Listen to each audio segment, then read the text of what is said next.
Hello dear students, next chapter अपना start करते हैं हम अंडरस्टैंडिंग सेल्फ में ही 2C chapter number 2C second का ग पार्ट।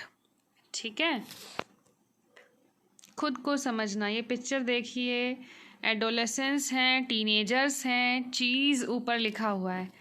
तो जब भी हम पिक्चर खिंचवाते हैं कोई भी और सामने कैमरा होता है तो इट इज़ वेरी कॉमन चीज़ पनीर बोलना। तो ये सब हमारी आइडेंटिटी पे, हमारी पहचान पे कहीं ना कहीं हमारे आसपास के लोगों का, एनवायरनमेंट का, दोस्तों का भी असर रहता है। ठीक है, चैप्टर का नाम है influences on identity, how do we develop a sense of self.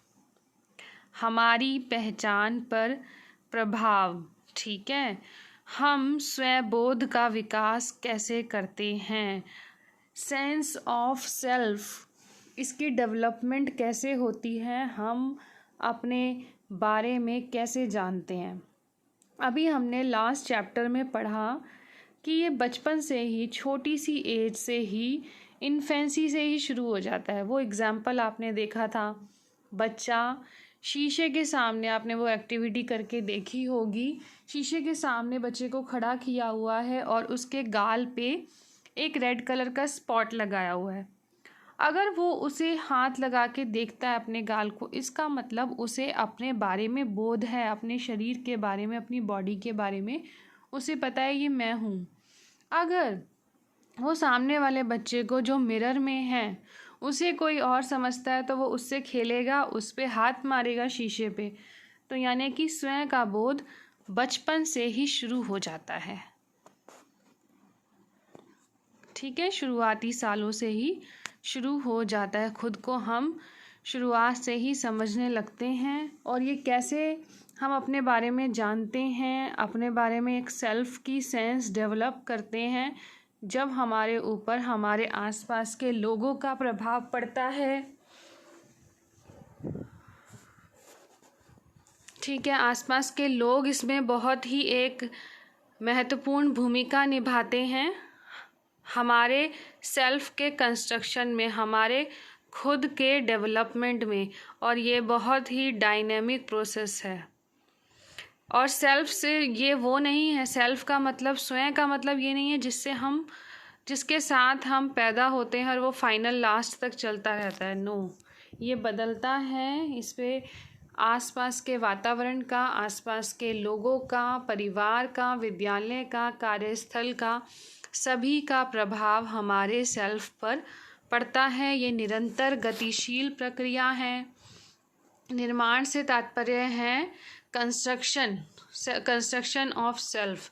और सेल्फ का जो बोध है खुद के बारे में, हमें जन्म से ही नहीं बल्कि हम इसको सृजित करते हैं। सृजित मीन्स इसका निर्माण करते हैं, इसे क्रिएट करते हैं। अब आपने इसमें लिखा है कि आप कोई ऐसा अनुभव याद करें, अपनी लाइफ में कुछ ऐसा एक्सपीरियंस शेयर करें जिसकी वजह से आपने अपने सोच को बदल दिया हो, अपने सोचने के तरीकों को बदल दिया हो। वो आप यहाँ पे लिख सकते हैं। ये एक्टिविटी आप करेंगे। ऐसे कोई इवेंट और ऐसा कोई अनुभव याद करो जिसकी वजह से आपकी सोच में बदलाव आया हो। राइट, ठीक है, आगे चलते हैं।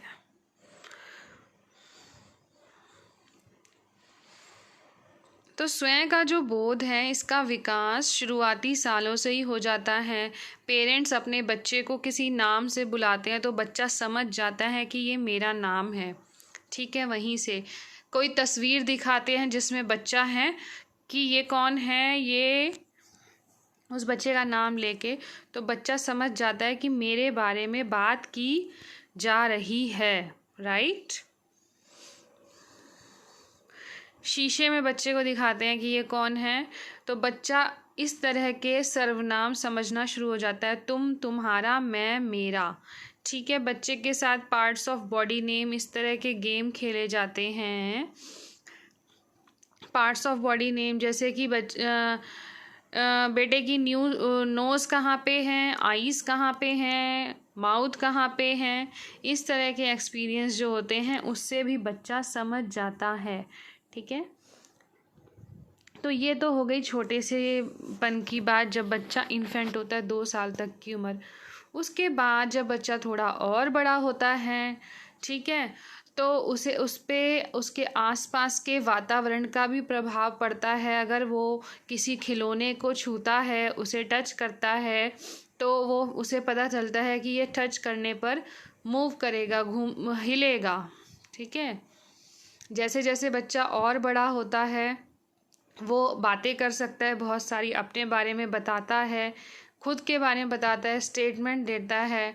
और जब उससे कुछ पूछा जाता है, तुमने ऐसा क्यों किया, तुम ऐसा क्यों क्या महसूस करते हो, कैसा लग रहा है तुमको, इन सब चीज़ों को जब वो समझता है तो वो समझने लग जाता है कि ये मेरे बारे में बात चल रही है।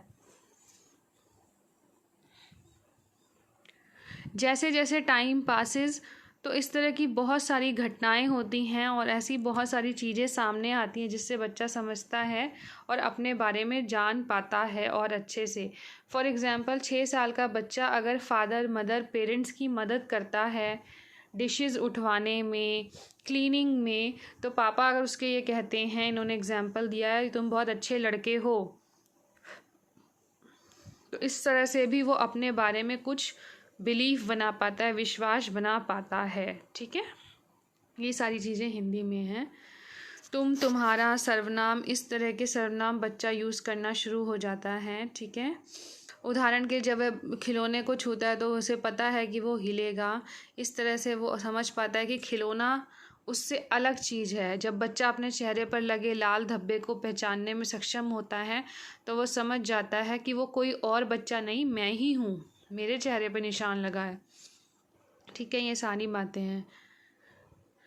स्वयं बोध और पहचान की भावना विकसित करना। हम में से प्रत्येक की पहचान अलग होती है, सभी की आइडेंटिटी इज़ वेरी डिफरेंट। ठीक है, और क्यों होती है, क्योंकि इसमें जीन का, जो हमारे पेरेंट्स से हमें जीन्स होते हैं, मिलते हैं, उसका एक बड़ा ही स्पेशल रोल है। ठीक है, हमें प्रत्येक, हमारे जो अनुभव होते हैं हर व्यक्ति के वो अलग अलग होते हैं, और अगर अनुभव समान भी हों तो उस पर हम जो रिएक्शन करते हैं वो अलग अलग होती हैं। हमारी पहचान के निर्माण पर अलग अलग प्रकार के प्रभाव पड़ते हैं। कौन से हो सकते हैं? हमारे शरीर में होने वाले जैविक शारीरिक परिवर्तन, हमारे समाज से और संस्कृति, परिवार, मित्रों से जो संबंध होते हैं, भावनात्मक परिवर्तन, संज्ञानात्मक परिवर्तन। ठीक है, emotional development, biological changes, physical changes, cultural context, family, society, इन सब का इमोशनल चेंजेस, इन सभी का हमारी पहचान पर प्रभाव पड़ता है। ये स्पेशली हम टीनेजर्स को लेके, एडोलेसेंट को लेके समझेंगे। Okay, we will study about the influences on the formation of identity, biological, physical, including family, peer relationship, emotional changes, cognitive changes. ठीक है,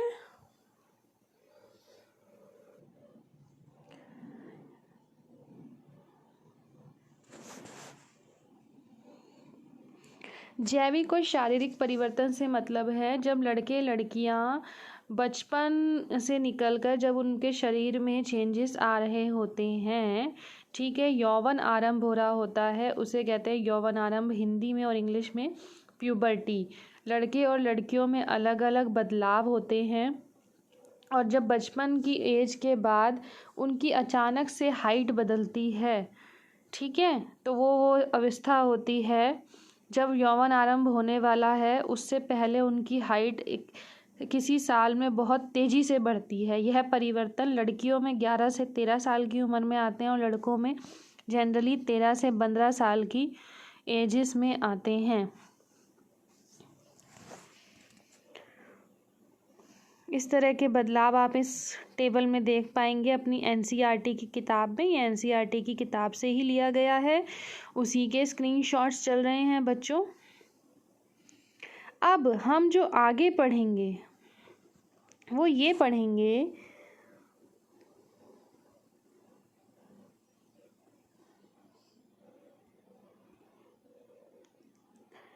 कि ये तो हो ही रहा है, टीनेजर्स की बॉडी में, शरीर में परिवर्तन तो हो ही रहे हैं, लेकिन इसके साथ साथ कुछ ना कुछ मनोवैज्ञानिक परिवर्तन भी हो रहे हैं। और इन परिवर्तनों के साथ साथ समाज की भी कुछ ना कुछ उनसे अपेक्षाएं हैं, उम्मीद है। और ये परिवर्तन हर संस्कृति में अलग अलग तरीके से लिए जाते हैं। ठीक है, अलग अलग तरीके से टीनेजर्स पर इसका प्रभाव पड़ता है, वो हम यहाँ पे समझेंगे। तो ये पहले भी बताया गया है कि टीनेजर्स में शारीरिक परिवर्तन हो रहे हैं, लेकिन समाज की भी कुछ अपेक्षाएं हैं, उम्मीदें हैं, उस पर भी टीनेजर्स को खरा उतरना है। ठीक है, इसको लेके भी उनकी पहचान पर क्या प्रभाव पड़ता है हम अलग अलग संदर्भ में पढ़ेंगे, संस्कृति के रूप में, समाज और परिवार के रूप में। ठीक है,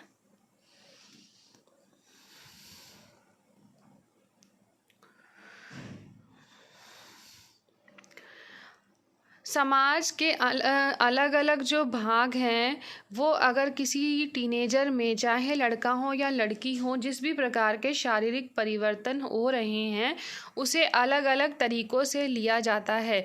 जैसे अगर हम ट्रेडिशनल इंडियन सोसाइटी की बात करें, वहाँ पर अगर इस तरह के बदलाव हो रहे हैं, यौवन आरंभ हो रहा है, तो वहाँ पे लड़कियों पे तो बहुत तरह के प्रतिबंध लगा दिए जाते हैं, जैसे रात को तुम बाहर नहीं जाओगी, बल्कि लड़के स्वतंत्र हो जाते हैं कि वो बड़े हो गए हैं, वो जा सकते हैं।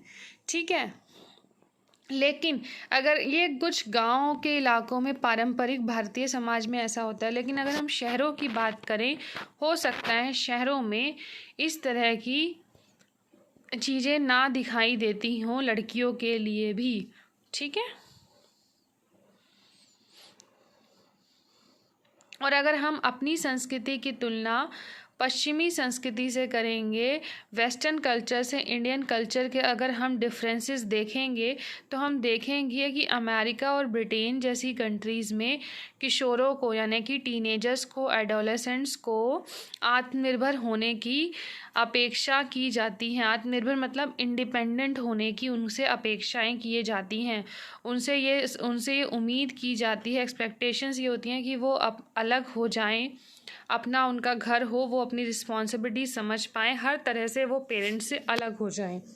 लेकिन इंडियन कल्चर में ऐसा नहीं होता, वो फैमिली में रह के ही उन्हें इंडिपेंडेंट होना सिखाया जाता है, आत्मनिर्भर होना सिखाया जाता है। हो सकता है जो ग्रामीण परिवार हैं, जो विलेज एरियाज़ हैं हमारे देश में, वहाँ पर जो ट्रेडिशनल ऑक्यूपेशन हैं, जो पारंपरिक व्यवसाय हैं, जैसे बुनाई, खेती, तो जो वहाँ टीनेजर्स हैं, एडोलेसेंट्स हैं, किशोर हैं, वो उन पारंपरिक व्यवसाय में माता पिता का हाथ बटाते हों, काम में पेरेंट्स की मदद करते हों, हेल्प करते हों, ताकि, और इससे पेरेंट्स को भी लगता है कि फैमिली को भी, परिवार को भी फ़ायदा हो रहा है और वो अपनी रिस्पॉन्सिबिलिटी समझने लायक हो गए हैं। ठीक है, उनकी शादी की एज भी हो गई है। इस तरीके से ट्रेडिशनल इंडियन फैमिलीज़ में इनको फ़ायदा हो जाता है और पेरेंट्स के साथ एडोलेसेंट्स के और टीनेजर्स के किसी भी प्रकार के कोई कॉन्फ्लिक्ट्स नहीं होते हैं, कोई लड़ाई या गैप्स होने के चांसेस, बिल्कुल इस तरह का मौका नहीं मिलता है। अगर हम इसको दूसरे कॉन्टेक्स्ट में देखें, शहरी इलाकों में देखें, वहाँ पर एडोलेसेंट्स और किशोरों के पास, क्योंकि टेक्नोलॉजी, प्रौद्योगिकी का विकास इतना हो गया है कि वो लोग अपने पेरेंट्स से टाइम मांगते हैं, टाइम इन द सेंस कि अभी मुझे पढ़ाई करनी है, अपनी ट्रेनिंग करनी है, ठीक है, अभी मैं रेडी नहीं हूँ एक वयस्क की भूमिका निभाने के लिए। इस तरह से उनकी किशोरावस्था की एज भी निकल जाती है और समटाइम्स पेरेंट्स के साथ भी मतभेद यानी कि कॉन्फ्लिक्ट्स होने शुरू हो जाते हैं, क्योंकि जैसी उनसे उम्मीद की जाती है कि वो अपनी जिम्मेदारी ले लें, वैसे वो जिम्मेदारियां नहीं ले पाते हैं। तो शहरों और ग्रामीण इलाकों में आपको इस तरह के डिफरेंसेस मिलेंगे। ये देखिए, ये इंग्लिश में मार्क है जो मैंने समझाया है। एडोलेसेंट का मीनिंग है टीनेजर, बार बार मैं बता रही हूँ, ठीक है। और हमारी जो ट्रेडिशनल इंडियन फैमिलीज़ हैं, जो भारतीय समुदाय हैं, वहाँ पे टीनेजर्स को या एडोलेसेंट्स को या किशोरों को अपना मत रखने के लिए बिल्कुल भी नहीं कहा जाता, ना ही इस चीज़ को बढ़ावा दिया जाता है कि तुम अपनी कोई बात सामने रख पाओ ओपनली। फॉर एग्ज़ाम्पल, अगर आप किसी लड़की से ये पूछेंगे कि आपके शादी के बारे में व्यू क्या हैं, तो वो हमेशा यह बोलेगी, जो उसको ने अपनी समाज और संस्कृति में सीखा है कि हमारे यहाँ शादी की बात पेरेंट्स करते हैं, ठीक है। ये नहीं बोलेगी, वो ये बोलेगी मैं ऐसा पसंद करूँगी कि हमारे यहाँ मेरे माता पिता ही शादी के बारे में फ़ैसला ले। मैं चाहूँगी कि मेरे माता पिता मेरी शादी तय करें की बजाय वो ये कहना ज़्यादा पसंद करेगी कि हमारे परिवार में माता पिता शादी तय करते हैं। समझ रहे हैं आप? उस मतलब ऐसा ही सामाजिक और सांस्कृतिक प्रभाव बच्चों की पहचान पर, किशोरों की पहचान पर पड़ जाता है।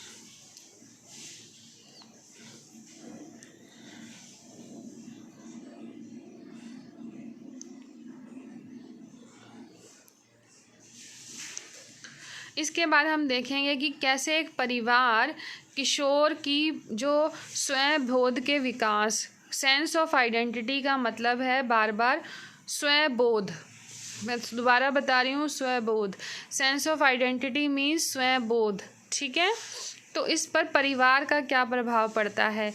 अगर परिवार में कुछ ऐसे लोग हैं, फैमिली हैं, जो बच्चों के विचारों को स्वागत करते हैं, सुनते हैं, समझते हैं और बच्चे के साथ दोस्त जैसा व्यवहार करते हैं और एक लविंग रिलेशनशिप होता है, हालांकि डिसिप्लिन होता है, नियम होते हैं, लेकिन बच्चे की बात को समझा जाता है, उसके व्यूज़ को समझा जाता है, तो वहाँ पे पेरेंट्स के साथ कॉन्फ्लिक्ट होने के चांसेस कम हो जाते हैं।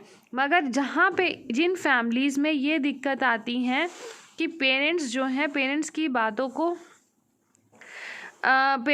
बात जो है सिर्फ वही इम्पॉर्टेंट होती है और बच्चों के व्यूज़ को नहीं लिया जाता, तब बच्चे पीयर्स, फ्रेंड्स की तरफ उनका झुकाव ज़्यादा हो जाता है एडोलेसेंस के। तो इसी तरह से ये टर्म निकल के आएगी, पीयर प्रेशर किसे कहते हैं, दोस्तों का दबाव क्या होता है, मित्रों का दबाव क्या होता है। तो यहाँ पे बच्चों आपको क्वेश्चन आएगा इंडिविजुअलिटी एंड कनेक्टेडनेस, ठीक है। इन दोनों चीज़ों को इम्पोर्टेंस देने की ज़रूरत है कि एक बच्चा, एक टीनेजर, एक एडोलेसेंट अपने आप में अलग है और उसके साथ हमें कनेक्टेड रहना है, उसके संबंधों को समझने की ज़रूरत है डिसिप्लिन के साथ। तो ऐसे बच्चे अपनी पहचान पॉजिटिवली डेवलप कर पाते हैं।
अब हम पढ़ेंगे इमोशनल चेंजेस का बच्चों और टीनेजर्स और एडोलेसेंट्स पे क्या प्रभाव पड़ता है।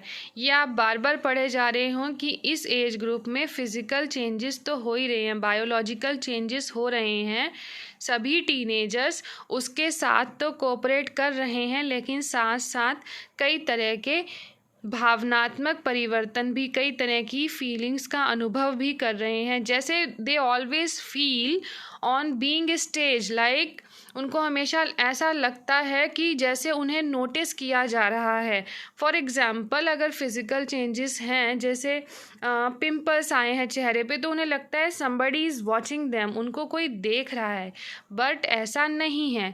तो इस तरह से अगर वो इस चीज़ पे बहुत ध्यान देते हैं और बहुत कॉन्शियस हो जाते हैं अपनी लुक को लेकर, तो वो अपना ये इम्पॉर्टेंट टाइम जो है पढ़ाई में लगाने की बजाय इसी नेगेटिव सेल्फ इमेज में लगा देते हैं, जिससे उनका सेल्फ एस्टीम डाउन हो जाता है।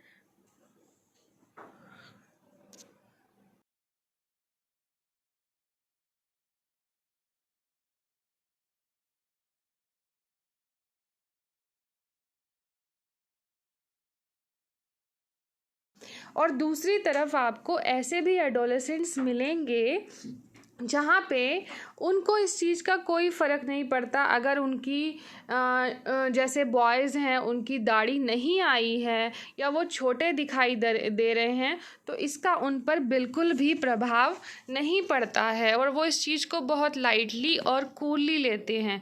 तो ये बात समझने की है बच्चों कि अगर हमारी बॉडी में चेंजेस आ रहे हैं, उस चीज़ को हमें नेगेटिव नहीं लेना चाहिए, ठीक है।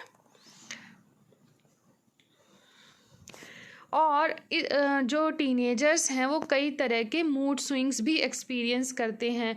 कभी कभी अचानक से उन्हें गुस्सा आ जाता है, कभी बड़ी जल्दी खुश हो जाते हैं, और कभी उनको फैमिली मेम्बर्स के साथ बैठना अच्छा लगता है, कभी अकेले रहना अच्छा लगता है।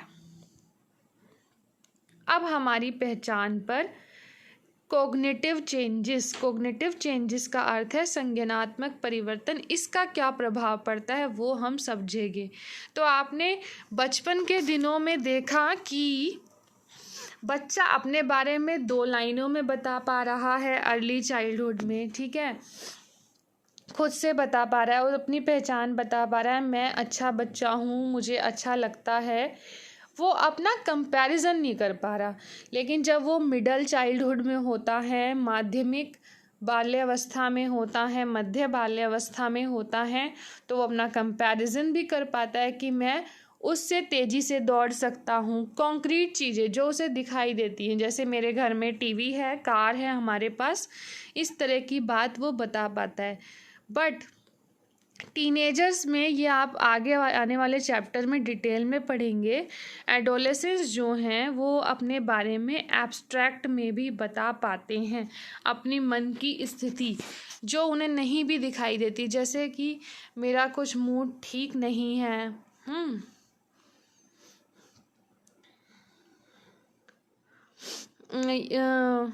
अपने सोचने समझने की क्षमताओं के बारे में भी बता पाते हैं, और उन्हें यह भी पता है कि रियलिटी क्या होती है और आदर्श क्या होता है। रियल सेल्फ और आइडियल सेल्फ में अंतर उन्हें पता होता है कि मुझे क्या करना चाहिए वहाँ तक पहुँचने के लिए। वो कई चीज़ें इमेजिन कर पाते हैं, इमेजिन करने की क्षमता भी होती है किशोरों में। तो इस चीज़ का उन पर बहुत ज़्यादा प्रभाव पड़ता है उनकी पहचान में।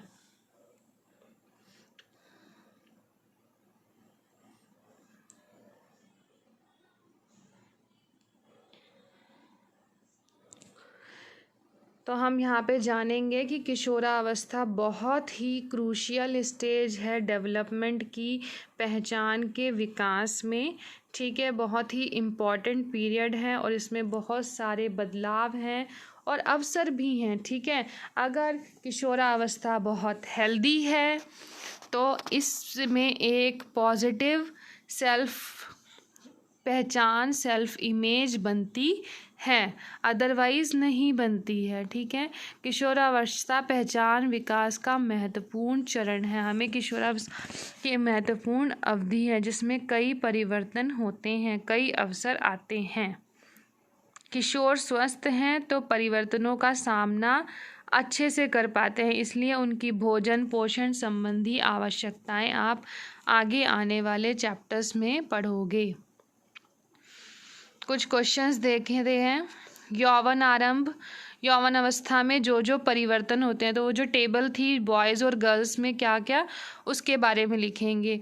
एक किशोर के व्यक्तित्व को आकार देने में परिवार की क्या भूमिका है, what is the role of family. तो फैमिली वाला भी वो जो पॉइंट्स आए थे, जब फैमिली को बच्चों के साथ एक पॉजिटिव रिलेशनशिप बनाना चाहिए, बच्चों की बात को समझना चाहिए, उनके व्यूज़ को इम्पोर्टेंस देनी चाहिए, उनकी इंडिविजुअलिटी को, कि उनके व्यक्तित्व को, कि वो अपने आप में अलग हैं, उनके संबंधों को, उनके दोस्तों को भी इम्पोर्टेंस देनी चाहिए, उनकी बात समझनी चाहिए, उनके साथ उनको प्यार और दोस्त जैसा व्यवहार करना चाहिए। तो उनके हर प्रॉब्लम्स को, जो फिज़िकल चैलेंजेस, जो फिज़िकल चेंजेस उनमें हो रहे हैं, इन सब के साथ वो कैसे कोप अप कर रहे हैं, इन सब चीज़ों को अगर समझेंगे तो शायद एक एडोलेसेंट की पर्सनालिटी अच्छे से डेवलप होगी। कल्चर में आपको एग्जांपल्स देने हैं कि इंडियन कॉन्टेक्स्ट में जो कल्चर है, वेस्टर्न कॉन्टेक्स्ट में जो कल्चर है, सबका अलग अलग प्रभाव कैसे पड़ता है। ठीक है, और जो इमोशनल और कोग्निटिव चेंजेस हो रहे हैं, भावनात्मक परिवर्तन और संज्ञानात्मक मानसिक बदलाव और अलग अलग इमोशंस के बारे में आपको लिखना है। ये आप खुद से करेंगे। थैंक यू बच्चों, नेक्स्ट वीडियो का वेट करिएगा।